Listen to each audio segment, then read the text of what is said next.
ಆತ್ಮೀಯ ವಿದ್ಯಾರ್ಥಿಗಳೇ, ಕಳೆದ ತರಗತಿಯಲ್ಲಿ ನಾವು ದುರ್ಯೋಧನ ವಿಲಾಪವನ್ನು ಕುರಿತು ಮಾತನಾಡ್ತಾ ಇದ್ವಿ. ಅದರಲ್ಲಿ 1, 2, 3, 4 ಮತ್ತು 5, 6 ಪದ್ಯಗಳನ್ನು ಕುರಿತು ನಾವು ಮಾತನಾಡ್ತಾ ಇದ್ವಿ. ಇನ್ನೊಮ್ಮೆ ಮತ್ತೆ ನಾವು ಒಂದಿಷ್ಟು ಕಳೆದ ತರಗತಿಯಲ್ಲಿ ಏನು ಮಾತನಾಡ್ತಾ ಇದ್ವಿ ಅನ್ನೋದ್ರ ಬಗ್ಗೆ ನಾವು ಒಂದಿಷ್ಟು ಮತ್ತೆ ಮನನ ಮಾಡಿಕೊಳ್ಳೋದಾದರೆ, ದುರ್ಯೋಧನ ರಕ್ತದ ಕಡಲಿನಲ್ಲಿ ಮುರಿದು ಬಿದ್ದಂಥ ಆಯುಧಗಳು ಆತನ ಹೆಜ್ಜೆ ಹೆಜ್ಜೆಗೂ ಚುಚ್ಚುತ್ತಾ ಇದೆ, ಆತನ ಅಂಗಾಲುಗಳನ್ನು ಚುಚ್ಚುತ್ತಾ ಇದ್ದಾವೆ. ಕಾಲಿಡೋದಕ್ಕೂ ಕೂಡ ಜಾಗ ಇಲ್ಲದೆ ದುರ್ಯೋಧನ ಭಾರಿ ದೊಡ್ಡ ದೊಡ್ಡ ಎಣೆಗಳನ್ನು ಮೆಟ್ಟಿ ಮೆಲ್ಲನೆ ನಡೀತಾ ಇದ್ದಾನೆ. ನಂತರ ಎರಡನೇ ಪದ್ಯ ಏನು ಹೇಳ್ತಾ ಇದೆ ನೋಡಿ, ಆನೆಗಳ ಬೆಟ್ಟದಂತಿರುವಂತಹ ಎಣೆಗಳನ್ನು ಹೇರಿ ರಕ್ತದ ನದಿಗಳನ್ನು ದಾಟಿ ಆನೆಗಳ ಸೊಂಡಿಲೆಂಬ ಕಪ್ಪು ಬಳ್ಳಿಗಳ ಗುಂಪಿನಲ್ಲಿ ಕಾಡಿನ ಸಮೂಹದಲ್ಲಿ ಸಿಲುಕಿ ಹೊರಬರುವಂತೆ ದುರ್ಯೋಧನನು ಆತುರದಿಂದ ಅವಸರದಿಂದ ಏನನ್ನೂ ಕೂಡ ಲೆಕ್ಕಿಸದೆ ಸಂಜಯನ ಹೆಗಲನ್ನು ಆಧರಿಸಿಕೊಂಡು ಬರುತ್ತಿರುವಾಗ ಅಲ್ಲಿಯೇ ಬಾಣಗಳ ಸಮೂಹದಿಂದ ನಜ್ಜುಗುಜ್ಜಾಗಿ ಬಿದ್ದಿರುವಂತಹ ದ್ರೋಣರ ಕಳೆಬರವನ್ನು ನೋಡಿದ ಅನ್ನುವಂಥದ್ದು.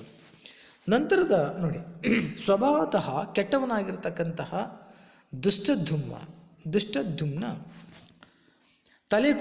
ದ್ರೋಣರ ತಲೆ ಕೂದಲನ್ನು ಎಳೆದು ಹಿಂಸಿಸಿದ್ದರಿಂದ ಆತನ ತಲೆ ಅಸ್ತವ್ಯಸ್ತವಾಗಿ ಬಿದ್ದಿತ್ತು.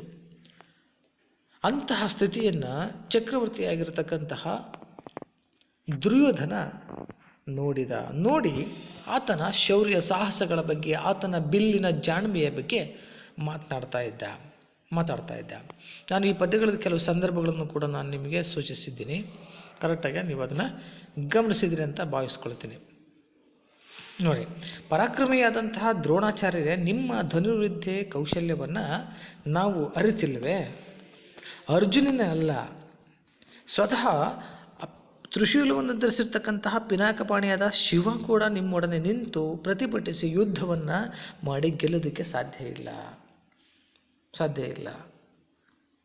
ಅಂತಹದ್ರಲ್ಲಿ ನಿಮ್ಮ ಉದಾಸೀನತೆಯೋ ಅಥವಾ ನನ್ನ ಕರ್ಮದ ಫಲವೋ ನಿಷ್ಕಾರಣವಾಗಿ ನಿಮಗೆ ಇಂತಹ ಸಾವು ಬಂತಲ್ಲ, ನನಗಂತೂ ತಿಳಿತಾ ಇಲ್ಲ ಅಂಥೇಳಿ ಆತ ಮರುಗ್ತಾ ಇದ್ದಾನೆ. ಹಾಗೆ ಮುಂದುವರೆದು ಹೀಗೆ ದುರ್ಯೋಧನ ದ್ರೋಣಾಚಾರ್ಯರಿಗೆ 3 ಪ್ರದಕ್ಷಿಣೆಯನ್ನು ಹಾಕಿ ಬರುತ್ತಿರುವಾಗ ಆ ದಿಕ್ಕಿನಲ್ಲಿಯೇ ಅಭಿಮನ್ಯುವಿನ ಕಳೆಬರ ಬಿದ್ದಿದೆ. ಆ ಕಳೆಬರವನ್ನು ನೋಡಿ ಹೇಗಿದೆ ಅಂತಂದರೆ, ಅರ್ಧ ಮುಚ್ಚಿದ ಕಣ್ಣುಗಳು, ಉತ್ಸಾಹದಿಂದ ಹರಳಿದ ಮುಖ, ಕತ್ತರಿಸಿ ಹೋದ ಕೈಗಳು, ಭೀಕರವಾಗಿ ಕಚ್ಚಿದ ದವಡೆಯ ಸಹಿತವಾಗಿ ಶತ್ರುಗಳ ಬಾಣಗಳ ಪ್ರವಾಹದಿಂದ ಮೈಯೆಲ್ಲ ಜರ್ಜರಿತವಾಗಿ ಬಿಸಿ ರಕ್ತದ ಕಡಲಿನಲ್ಲಿ ಅಥವಾ ಹೊಸದಾದ ರಕ್ತದ ಕಡಲಿನಲ್ಲಿ ಮುಳುಗಿ ಬಿದ್ದಿದ್ದ ಯಾರು? ಯುದ್ಧವೀರನಾದ ಅಭಿಮನ್ಯು. ಆ ಅಭಿಮನ್ಯುವನ್ನು ಕುರುಪತಿ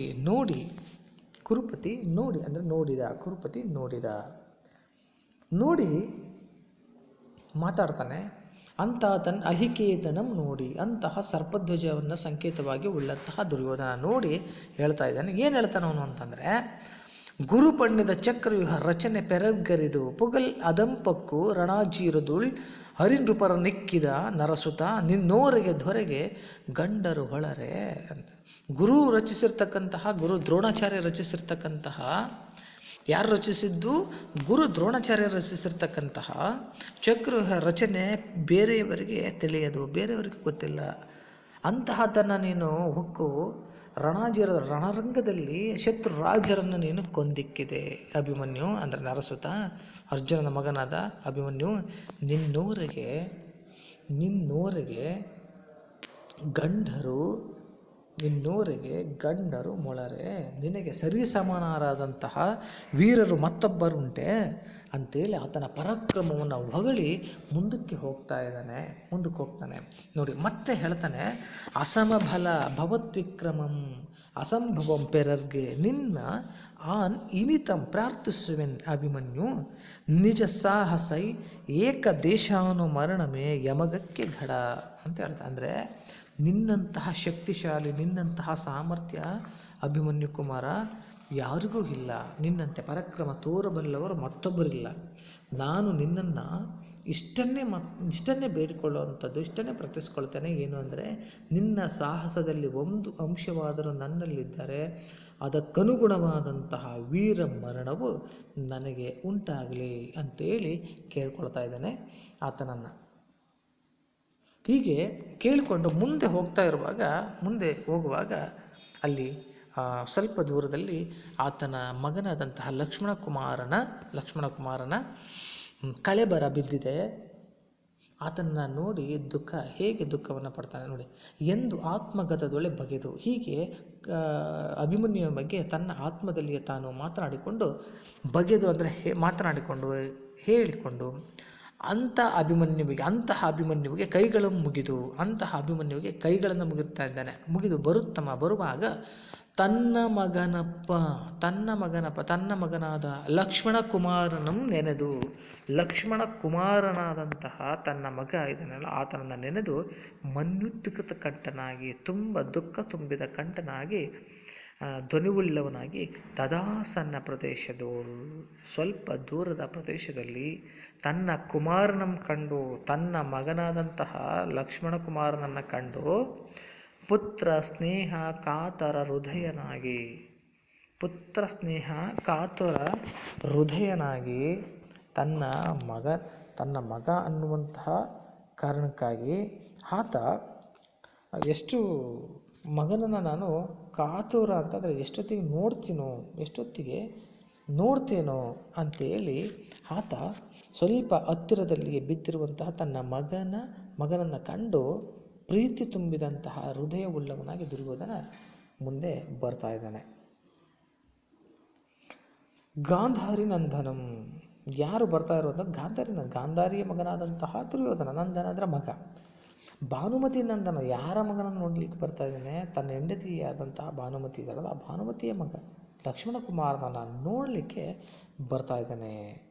ವದನಾರವಿಂದಮಂ, ಆತನ ಮುಖವನ್ನು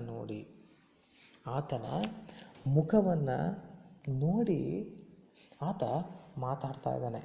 ಏನು ಮಾತನಾಡ್ತಾನೆ? ವದನಾರವಿಂದ ಅಂದರೆ ಆತನ ಮುಖ ಕಮಲವನ್ನು ನೋಡಿ ಏನು ಮಾತನಾಡ್ತಾ ಇದ್ದಾನೆ, ಏನು ಮಾತಾಡಬಹುದು ನೋಡೋಣ ಮುಂದೆ.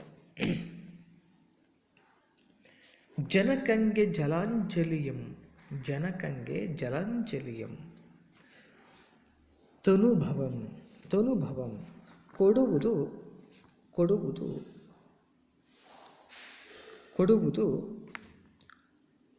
ಉಚಿತಂ. ನೋಡಿ ಇನ್ನೊಂದ್ಸರಿ ಓದ್ತೀನಿ. ಜನಕಂಗೆ ಜಲಾಂಜಲಿಯಂ ಕೊಡುವುದು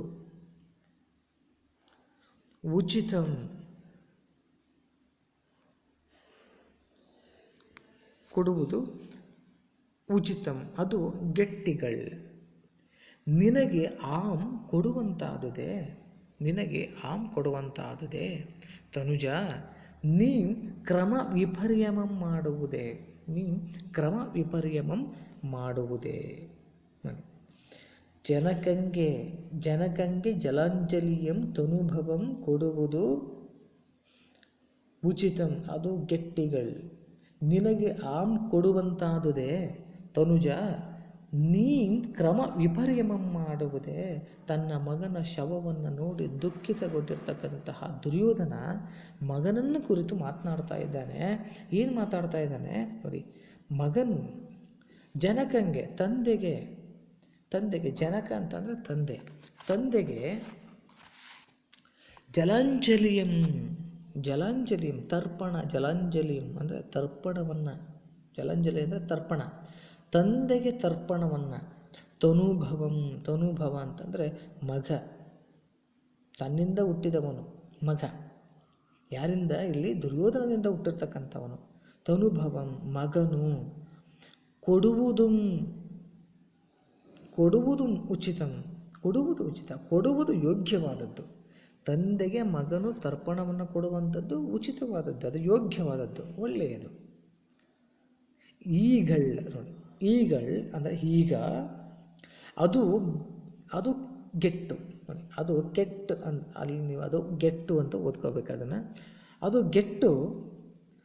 ಕೆಟ್ಟು ಹೋಗಿ ಆಮ್ ನೋಡಿ, ನಿನಗೆ ಆಮ್, ನಿನಗೆ ಆಮ್ ಅಂದರೆ ನಾನು, ನಿನಗೆ ನಾನು ಕೊಡುವಂತಾದದೆ, ನಿನಗೆ ನಾನು ಕೊಡುವಂತಾಯ್ತಲ್ಲ ತನುಜ, ಮಗನೇ. ತನುಜ ಅಂದರೆ ಮಗ, ಮಗನೇ. ನೀಂ ಕ್ರಮ ವಿಪರ್ಯಮಂ ಮಾಡುವುದೇ, ಕ್ರಮ ವಿಪರ್ಯಮಂ ಮಾಡುವುದೇ. ನಿಮಗೆ ಸಂದರ್ಭಕ್ಕೆ ಕೇಳ್ತಾರೆ ಇದನ್ನು. ನೀಂ ಕ್ರಮ ವಿಪರ್ಯಮಂ ಮಾಡುವುದೇ. ಈ ಸಾಲನ್ನು ನೀವು ಸ್ವಲ್ಪ ಓದ್ಕೊಳ್ಳಿ ಕರೆಕ್ಟಾಗಿ. ನೀವು ಕ್ರಮ ವಿಪರ್ಯಮಂ ಮಾಡುವುದೇ ನೋಡಿ. ಜನಕಂಗೆ ಜಲಂಜಲಿಯಂ ತನುಭವಂ ಕೊಡುವುದು ಉಚಿತಂ, ಅದು ಗೆಟ್ಟು ಈಗಳ್, ನಿನಗೆ ಆಮ್ ಕೊಡುವಂತಾದುದೇ ತನುಜ, ನೀ ಕ್ರಮ ವಿಪರ್ಯಮಂ ಮಾಡುವುದೇ. ಈಗ ಸಹಜವಾಗಿ ಲೋಕರೂಢಿ ಏನು ಅಂತಂದರೆ ತಂದೆಗೆ ತರ್ಪಣವನ್ನು ಕೊಡ್ತಕ್ಕಂಥದ್ದು ಮಗನ ಕರ್ತವ್ಯ. ಆದರೆ ಅದೇನಾಗಿದೆ ಅಂತಂದರೆ ಉಲ್ಟಾಗೋಗಿದೆ. ಅದಕ್ಕೆ ಮಾತನಾಡ್ತಾ ಇದ್ದೆ ನಾನು, ಅದಕ್ಕೆ ಕೇಳ್ತಾ ಇದ್ದೆ ನೋಡಿ, ನೀ ಕ್ರಮ ವಿಪರ್ಯಮ ಮಾಡು, ಈ ಕ್ರಮವನ್ನು ನೀನು ಹೇಗೆ ಬದಲು ಮಾಡಿದೆ ಅಂತ. ಜನಕಂಗೆ ತಂದೆಗೆ ಜಲಾಂಜಲಿಯಂ ತನುಭವಂ ಕೊಡುವುದು. ಜನಕಂಗೆ ಅಂದರೆ ತಂದೆಗೆ ಜಲಾಂಜಲಿಯನ್ನು ಅಥವಾ ತರ್ಪಣವನ್ನು ಕೊಡ್ತಕ್ಕಂಥದ್ದು ಮಗ ಕೊಡುವಂಥದ್ದು ಉಚಿತವಾಗಿರ್ತಕ್ಕಂಥದ್ದು ಅಥವಾ ಅದು ಯೋಗ್ಯವಾದದ್ದು.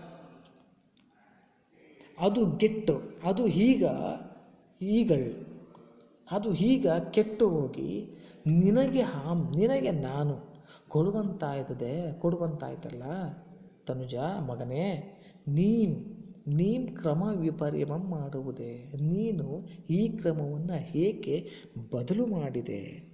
ಬದಲಾವಣೆ ಮಾಡಿದೆ ಅಥವಾ ವ್ಯತ್ಯಾಸಗೊಳಿಸಿದೆ ಅಂತೇಳಿ ದುರ್ಯೋಧನ ಹೇಳ್ತಾ ಇದ್ದಾನೆ ನೋಡಿ.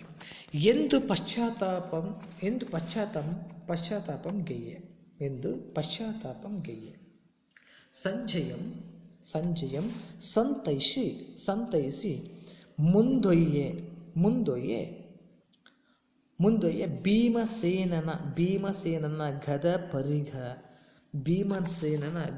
ಪರಿಘ ಪ್ರಹರಣದಿಂದ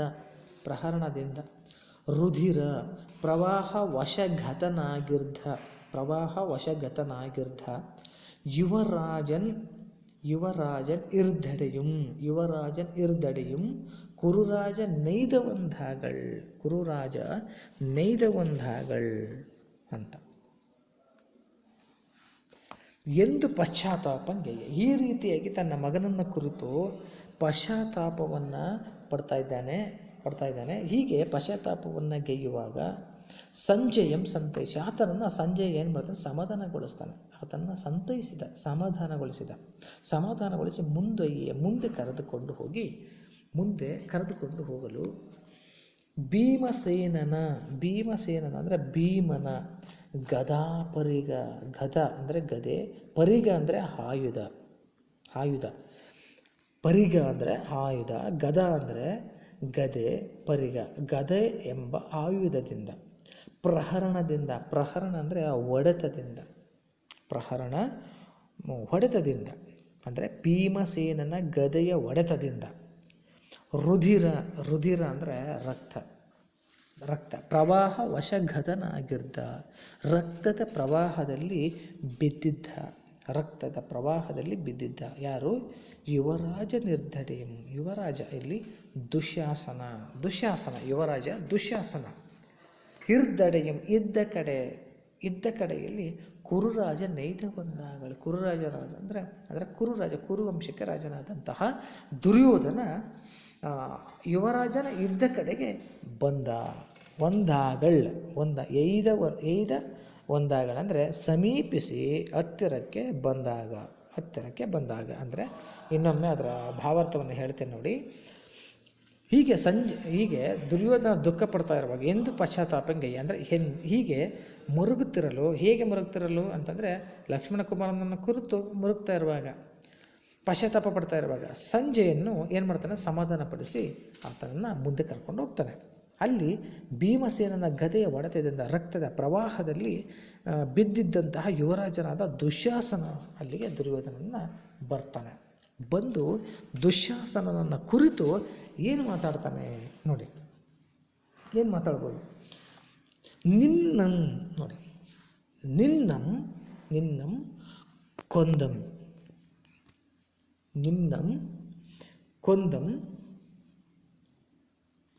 ಗಡಂ ನೋಡಿ, ಗಡಂ ಒಳಂ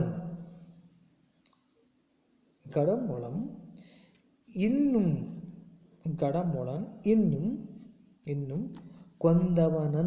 ಕೊಂದವನನ್ ಇಕ್ಕಿ ಕೊಲ್ಲದೆ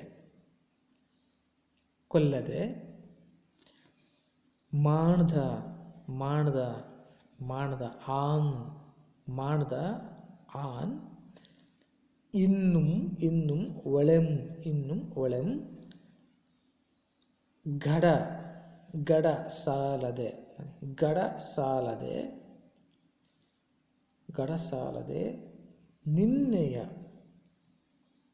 ಸಾಲದೆ ನಿನ್ನೆಯ ಕೂರ್ಮೆಗಂ ಇದೆನ್ನ ಸೌಧರ್ಮಿಕೆಗಂ ಅಂತ ಹೇಳ್ತಾ ಇದ್ದಾನೆ ನೋಡಿ. ನಿನ್ನಂ ಕೊಂದಂ ಗಡಮೊಳನ್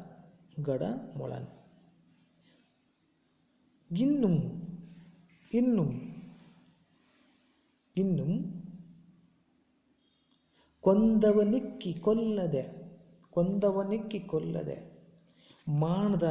ಮಾಡ್ದ ಇನ್ನುಂ ಆನ್ ಮೊಳೆಂ ಗಡಸಾಲದೆ ನಿನ್ನೆಯ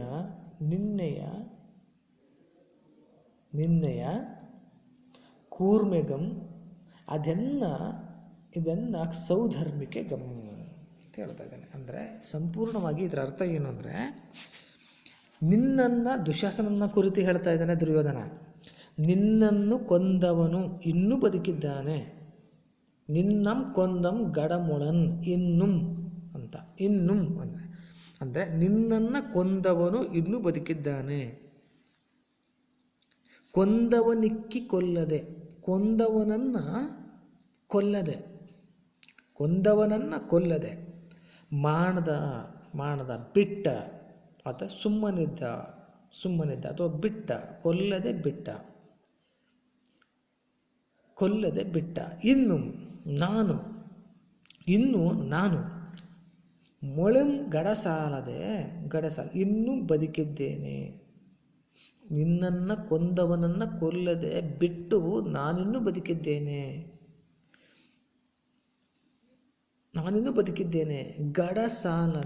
ಗಡಸಾಲದೆ ನಿನ್ನೆಯ ಕೂರ್ಬೇಗಂ ಅದನ್ನು ಸೌಧರ್ಮಿಕೆಗಂ. ನೀನು ತೋರಿದಂತಹ ಪ್ರೀತಿಗೆ ನಾನು ತೋರಿದ ಸೌಜನ್ಯ ಇಷ್ಟು ಸಾಲದೆ. ದುಶ್ಯಾಸನನನ್ನು ಕೊಂದವನನ್ನು ಕೊಲ್ಲದೆ ಬಿಟ್ಟಿರುವೆನಲ್ಲ ಅನ್ನುವಂಥದ್ದು ಇಲ್ಲಿ ದುರ್ಯೋಧನನ ದುಃಖ. ಇಷ್ಟೊತ್ತಿಗೆ ತನ್ನ ಸಹೋದರನನ್ನು ಸಾಯಿಸಿರ್ತಕ್ಕಂಥವನು ಯಾರು ಹುಡುಕಿ ನಾನು ಕೊಲ್ಲಬೇಕಾಗಿತ್ತು. ಆದರೆ ನಾನು ಕೊಂದಿಲ್ಲ, ಅವನನ್ನು ಕೊಲ್ಲದ ನಾನಿನ್ನೂ ಬದುಕಿದ್ದೇನಲ್ಲ. ಇದು ನಿನ್ನ ಮೇಲಿರ್ತಕ್ಕಂತಹ ಪ್ರೀತಿಗೂ ಸೌಜನ್ಯಕ್ಕೂ ನಾನು ತೋರಿದ ಸೌಜನ್ಯ ಇಷ್ಟು ಸಾಲದೆ ಅಂತ ಹೇಳ್ತಾ ಇದ್ದಾನೆ ನೋಡಿ. ನಿನ್ನನ್ನು ಕೊಂದವನು ಇನ್ನು ಗಡಮೊಳನ್ ನೋಡಿ. ಗಡಮೊಳನ್ ಒಳಂ ಇನ್ನುಂ ಅಂದರೆ ಇನ್ನೂ, ಒಳಂ ಅಂತ ಅಂದರೆ ಇದ್ದಾನೆ, ಗಡ ಅಂತ ಅಂದರೆ ಅಲ್ಲವೇ. ಇನ್ನೂ ನಿನ್ನನ್ನು ಕೊಂದವನು ಇನ್ನೂ ಬದುಕಿದ್ದಾನೆ ಅಲ್ವೇ. ಕೊಂದವನನ್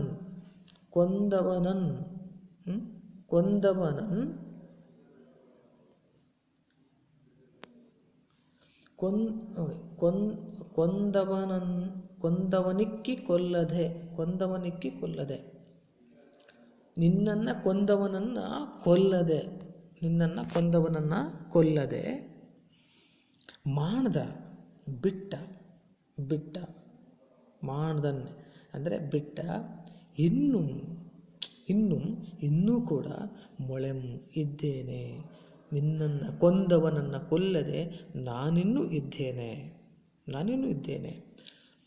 ಗಡ ಅಲ್ವೇ, ನಾನಿನ್ನೂ ಇದ್ದೇನೆ ಅಲ್ವೇ. ಸಾಲದೆ ನೋಡಿ, ಗಡ ಸಾಲದೆ ನಾನಿನ್ನೂ ಬದುಕಿದ್ದೇನಲ್ಲ. ಸಾಲದೆ ಅಂದರೆ ಎಷ್ಟು ಸಾಲದೆ, ನಾನಿನ್ನೂ ಬದುಕಿದ್ದೇನೆ. ನಿನ್ನೆಯ ಕೂರ್ಮೆಗೆ ಅದೆನ್ನ ಸೌಧರ್ಮಿಕೆ ಅಂದರೆ ಒಳ್ಳೆಯತನ, ಒಳ್ಳೆಯದು. ಸೌಧರ್ಮಿಕೆ ಅಂದರೆ ಒಳ್ಳೆಯದು. ಕೂರ್ಮೆಗಂ ಅಂದರೆ ನಿನ್ನ ಪ್ರೀತಿಗೂ, ಕೂರ್ಮೆ ಅಂತಂದರೆ ಪ್ರೀತಿ. ಕೂರ್ಮೆಗಂ ಅದನ್ನು ನಿನ್ನ ಪ್ರೀತಿಗೂ, ನಿನ್ನ ಮತ್ತು ಸೌಧರ್ಮಿಕೆ ನಿನ್ನ ಒಳ್ಳೆಯತನಕ್ಕೂ ಇಷ್ಟು ಸಾಲದೆ ಅಂದರೆ ನಾನು ನಿನ್ನ ಪ್ರೀತಿಗೂ, ನಿನ್ನ ಸೌಜನ್ಯಕ್ಕೆ, ನಿನ್ನ ಒಳ್ಳೆಯತನಕ್ಕೂ ಇಷ್ಟು ನಾನು ಬದುಕಿದ್ದೇನಲ್ಲ. ನಿನ್ನನ್ನು ಕೊಂದವನನ್ನು ನಾನು ಕೊಲ್ಲದೆ ಬದುಕಿದ್ದೇನಲ್ಲ. ಇದು ನಿಜವಾಗ್ಲೂ ನಿನ್ನ ಮೇಲೆ ಇರ್ತಕ್ಕಂಥ ಪ್ರೀತಿ ಸೌಜನ್ಯಕ್ಕೂ ಇಷ್ಟು ಸಾಲದೆ ಅಂತ ಹೇಳ್ತಾ ಇದ್ದಾನೆ. ಅರ್ಥ ಏನು ಅಂತಂದರೆ, ದುಶ್ಯಾಸನನನ್ನು ಕೊಂದವನನ್ನು ಕೊಲ್ಲದೆ ನಾನಿನ್ನು ಬಿಟ್ಟಿದ್ದೇನೆ. ಹಾಗಾಗಿ ನಿನ್ನ ಮೇಲೆ ಪ್ರೀತಿ ಇಲ್ಲ ಅಂತ ಅರ್ಥ. ಇಷ್ಟೊತ್ತಿಗೆ ಕೊಲ್ಲಬೇಕಾಗಿತ್ತು ಅವರನ್ನು. ಹಾಗಾಗಿ ದುರ್ಯೋಧನ ಅದನ್ನು ಹೇಳ್ತಾ ಇದ್ದಾನೆ. ನೋಡಿ, ಎಂತಹ ಒಂದು ಪ್ರೀತಿ ಅಲ್ವಾ, ತನ್ನ ಸಹೋದರನ ಮೇಲೆ ಇರ್ತಕ್ಕಂಥ ಪ್ರೀತಿ ದುರ್ಯೋಧನ ತೋರಿಸ್ತಾ ಇರ್ತಕ್ಕಂಥದ್ದು. ನೋಡಿ ಮುಂದೆ ಮತ್ತೆ ಏನು ಹೇಳ್ತಾನೆ ಅಂತ ನೋಡೋಣ. ಜನನಿ ಸ್ತನ್ಯಮನ್ ಆನ್ ಉಂಡೆನ್. ಮನೆ ಜನನಿ ಸ್ತನ್ಯಮನ್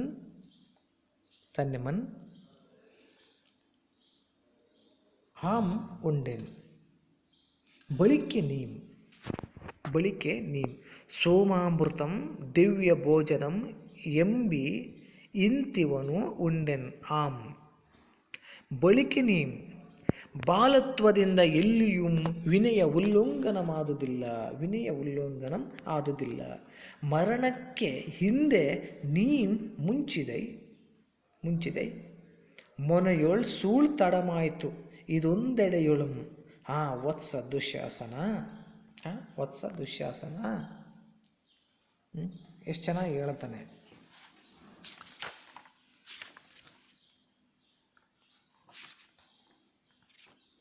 ನೋಡಿ, ಜನನಿ ಸ್ತನ್ಯಮನ್ ಉಂಡೆನ್. ತಾಯಿಯ ಮೊಲೆ ಹಾಲನ್ನು ನಾನು ಊಟ ಮಾಡಿದೆ. ಬಳಿಕೆ ನಂತರ ನೀನು ನೋಡಿ, ಸೋಮಾಮೃತಂ ದಿವ್ಯ ಭೋಜನಂ, ಸೋಮರಸ ಮತ್ತು ದಿವ್ಯ ಭೋಜನವನ್ನು ಆಂ ಉಂಡೆನ್.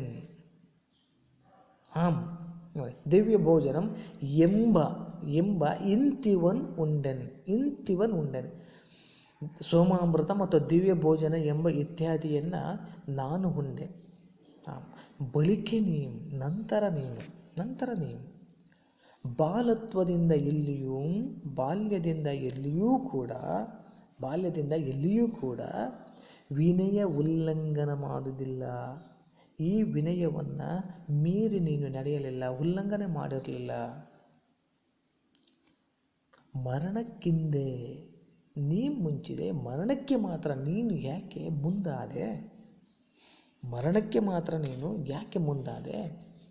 ಮೊನೆಯೋಳ್